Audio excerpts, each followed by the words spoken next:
Hey y'all, so I don't think we talked about this in depth, but when I came across this article on yahoonews.com by the way of Shadow and Act titled Love and Marriage Huntsville, Martell Holt accused Melody of having 20 affairs while married. Now, this article did make me think and ponder okay, why do people badmouth their ex after a breakup or a divorce? Like, where is this coming from? It's very confusing to me. Now, I get it. It's a lot of hurt that goes along with ending a relationship or going through a divorce. I understand. And I understand, like, when people are hurt, they may lash out. So I do get that part. However, what I'm saying is, instead of harping on the things that you didn't like about this person, everything that person did that went wrong or that made y'all break up in the relationship, instead of focusing on that part, why don't you focus on the good things, the things that they were doing right in those 14 years that y'all was together? Use that love that you accumulated over the years for this person to restrain you from coming out the side of your neck and try to come at her. Because at the end of the day, Martell, that is your children's mother. So the very least thing you can do is just respect her and put her in the up light as best as possible, as best as you can. I know you want to get the public's sympathy and public support and make the public turn on Melody, but forget the public. At the end of the day, the public don't matter. It's your kids that matter. Just think about how they will feel about, like, you're their dad talking about their mom on the internet like this. It's just that part I want, Martell to consider. That's just my thing. And if this person was so bad, if this person was doing all this in a relationship, having all these kind of affairs, then why are you with them then? You know how they be saying stuff like that on TV. If I'm such this and that, then why are you with me? Then why you with me, huh? But yes, y'all. So after I did my investigating reporting, I learned that there is a perfectly logical explanation to why Martell is trying to make Melody out to be the bad guy via social media. Not only is it cyberbullying in a sense, but it also has a lot to do with his heart. So, as this article stated, Martell mentioned that Melody not only slept with 20 men during their marriage. Now, y'all know I find that laughable. Like, just that in itself just is pretty funny to me, like how outlandish it is. But okay, Martell, tell us how you really feel. But it also says that Martell said that he was a dominant parent. Dominant parent in my Soulja Boy voice. Remember how he's like, Drake? Like, how you gonna be the dominant parent when your mom just literally was complaining just recently how Melody was working you to the ground, working your fingers to the bone, and she was at home because she was having babies and stuff like that. So she was lazy, according to what your mom said. So how you gonna be the dominant parent and be working? Like, the two don't mix. The math ain't mathing. Like, which one is it? So is your mom not telling us the truth, or are you not telling us the truth? So, because how you gonna be a dominant parent if you was all the time working, and as your mom said? So I'm confused.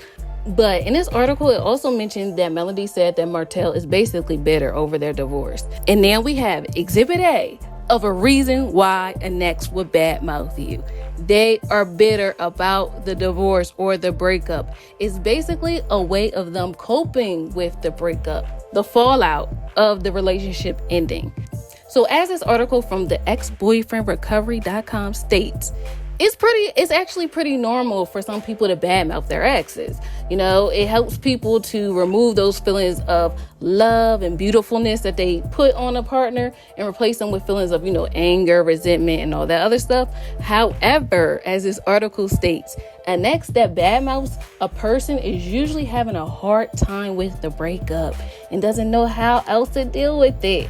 The person is hurt and probably doesn't know any other way to express their pain. And I really feel like that is the case with Martell, because as we already talked about many times before, men and women grieve relationships and breakups differently. We handle them differently. For the most part, it takes a little while for the ending of the relationship to hit the men, where like women take it all in initially, like as it's happening. We process it as it's happening. So that's one thing. Him going on these little Facebook rants, social media rants, trying to say all this stuff just kind of lets me know, like, dang, he's really hurt. He's really hurt. Not making excuses for him, but I have to be figuring out why people do the things that they do. So another reason why a person would sit up there and try to badmouth their ex is because that person wants other people to take their side. So in this case, Martell wants other people to take his side. I found out this reason by reading this article from psiloveyou.com titled Why You Can't Resist Badmouthing Your Ex. So basically, walking out of a good relationship doesn't make a lot of sense. So obviously you have to judge up all the things, all the scandals, all the things this person did wrong to justify why this relationship isn't working anymore. So you have to make that person out to be the bad guy. So it seems like you're walking away from a toxic situation and not, you are basically walking away from love. And that's another thing too. Like a lot of the times people, when they break up and stuff like that, they will try to think about the bad times because the good times is way too painful to process. It's like, dang, did I really leave? Or dang, like I really messed this up. Because sometimes that does happen. Until it's over, you can sit up there and look at all the things wrong about your partner. And then like once it's over and done, you start to miss those parts that you complained about. So now those are the things you're going to amplify to the public and tell your girlfriends or tell your guy friends and stuff like that, or why you dumped this person. But really, it's just your way of coping and trying to make yourself feel better, because this person probably wasn't all that bad as you made them out to be, or how you're trying to make them out to be. Especially in the case with Martell and Melody. You know, I do feel like they could have worked it out. Even still, like I remember talking about how he said he felt some regrets leaving his 80 for the 20, you know, like, and it's okay. We all been there, but learn from this in my Tyra Banks voice, because we were rooting for you. We all were rooting for you. So just learn from this, Martell.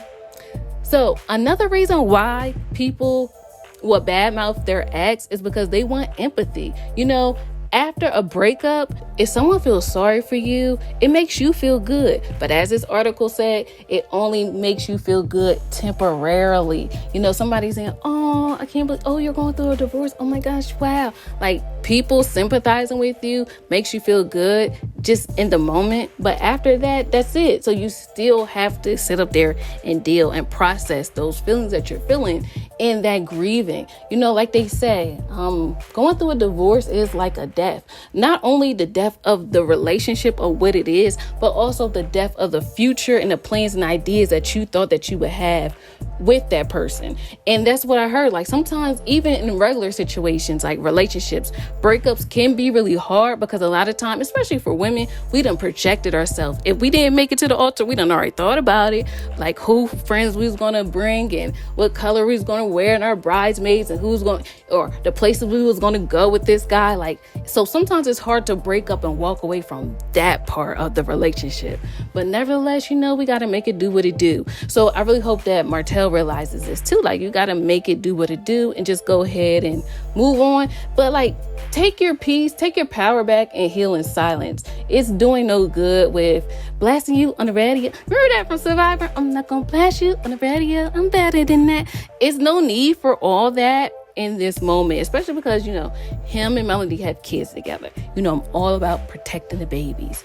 And honestly, if I was Sheree, I would watch out. When you badmouth your ex, it comes across as though you still are hung up and you want them, you know, that you're really not over them. And you may feel as though you are because you're just talking about their bad qualities, but in actuality, you're not. Because if you really were free and you're ready to move on with your life because this person was so bad and terrible, it's no need to like keep talking about it. You just be like, whew, I'm glad I made it out. So now let me live my new life. But to keep talking about your ex and what they did wrong and things like that, you are still invested in it. Even negative emotions are still emotions. You know, even negative energy is still energy in a certain direction. So, you know, sometimes you gotta know when to fold them, know when to close. No, know when to hold them, know when to fold them. Sorry, I was about to sing the wrong song. Well, at least the wrong language. I mean, at least the wrong lyrics. Even Melody mentioned how Martell was still trying to get with her after we all heard that he was with Sheree in the media. So look, again, the math ain't mathing in this situation, and I don't like it. But I also found some information that I would like to share regarding what to do if you find yourself in a situation where your ex is trying to badmouth you.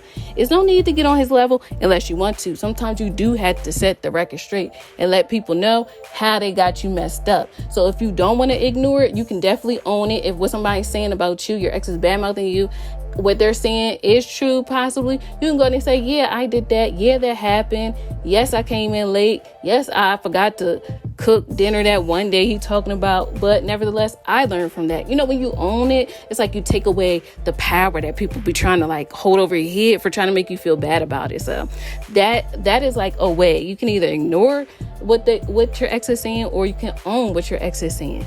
But I found one that I really, really like. So let's say that you are having a conversation with your ex, like y'all are face to face, or y'all have emails, or y'all texting each other, or over the phone. Like maybe y'all still have to communicate because you have children together. This article mentioned to use disarming statements. So you can politely decline your ex invitation to a verbal or email / text bloodbath by using disarming statements. You can say things like, you may be right. I'll think about that. I'm sorry you feel that way. Your ex is expecting you to get upset. Responding in a calm, non-reactive fashion may seem like you're giving in, but the opposite is true. You're not agreeing with your ex. You're taking your power back by ending a fight. And you know, I love that. You know, I love a nice, nasty kind of read or a nice, nasty situation. Now, I don't like that term, nice, nasty, but sometimes you have to like politely, aggressively. Oh, I think they call that term passive aggressive, but sometimes you have to do that. Like, you're not gonna get the best of me. No, you're not. You win. You got it, sis. You got it, bro. Just leave me alone. I don't want anything to do with you anymore. You can tell when you're really done with somebody when you don't even care about winning the argument, or that person seeing your point of view. Don't even see me. I don't want to see you. Leave me alone. You know? So, yes, y'all. But let me know what y'all think. Like I said, this article came out yesterday. So, yeah, I guess, like, you know, people are just now talking about it kind of thing, or bringing it back to the surface. But it just really made me think, like, why is Martell doing this? I don't think it's cool. I really don't, you know? And I feel like what I understand when Melody was doing it, she was just giving facts, kind of. Martell isn't giving us no facts. It's just like speculations. Does he really want us to believe a man like him would tolerate Melody even being friends with 20 men, let alone sleeping with, you know, Martell is not that kind, and most men aren't, and you know what I mean? So, like, I don't like Martell, stop trying to play with us. We know you is not the kind of guy to sit up there and have your wife even be cheating on you. Like, no. So stop it. Other than that, let me know what y'all think, and I will talk to you guys again soon. Bye. Synquette, man, the girl was heaven sent. Synquette, man, the girl was heaven sent.